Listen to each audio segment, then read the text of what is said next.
I don't think she should have been fired for her sort of lame testimony.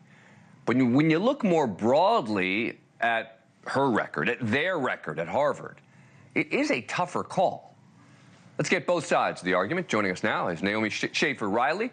She's a senior fellow at the American Enterprise Institute. She previously covered higher education at the Wall Street Journal and the New York Post. She's also an alum of Harvard University and believes Claudine Gay should have been fired. And Aaron Terr, he's the director of public advocacy at the civil liberties group FIRE, which is dedicated to protecting free speech at college campuses. He also penned the op-ed, Why Most Calls for Genocide Are Protected Speech. Naomi, let me start with you. Why do you think she should have been fired? So Claudine Gay is the president of probably the most prestigious university in the world, and she cannot articulate a vision for how to go forward here.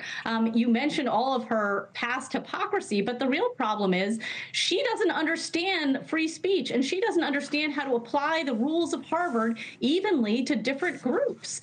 She can apologize all she wants, but until she can explain how the code of conduct applies equally to all students and how free speech is going to be practiced going forward, I don't think she deserves that job. Aaron Terr, kind of a compelling argument. Yeah, look, I'm not here to defend Claudine Gay. She does have a questionable history on free speech, and her testimony before Congress affirming students' right to free speech, I think, did ring hollow in light of Harvard's history of censorship. People are rightly upset that these institutions are applying double standards, protecting speech considered anti-Semitic after years of censoring other speech that causes offense.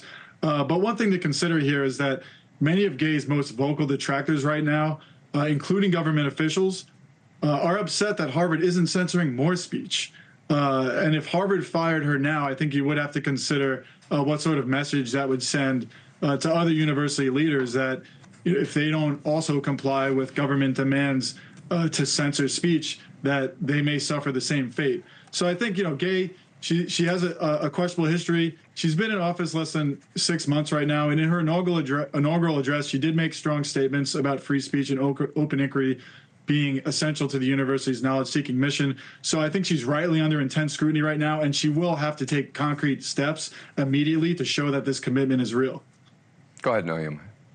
No, I mean, the point is Claudine Gay came up through the ideology of diversity, equity, inclusion, which we all know applies unequally to some groups than others. I mean, that is her entire claim to that role. And in some sense, I mean, Harvard's board actually got exactly what they paid for when they hired her. They found someone who was willing to talk about anti-Black racism and how it hurts people to misgender them. But DEI says nothing about Jews. All it says about Jews is that they are colonizers and oppressors. And Claudine Gay cannot articulate, because she comes out of the DEI ideology, a way in which all students on campus, no matter their ethnicity, their gender, their sexuality, are to be treated equally. And that is the real problem here. And that is frankly why she's also going to come under federal scrutiny for violation of Title VI as well. She cannot figure out a way, because of her ideological blinders, to apply the rules of Harvard equally to all groups.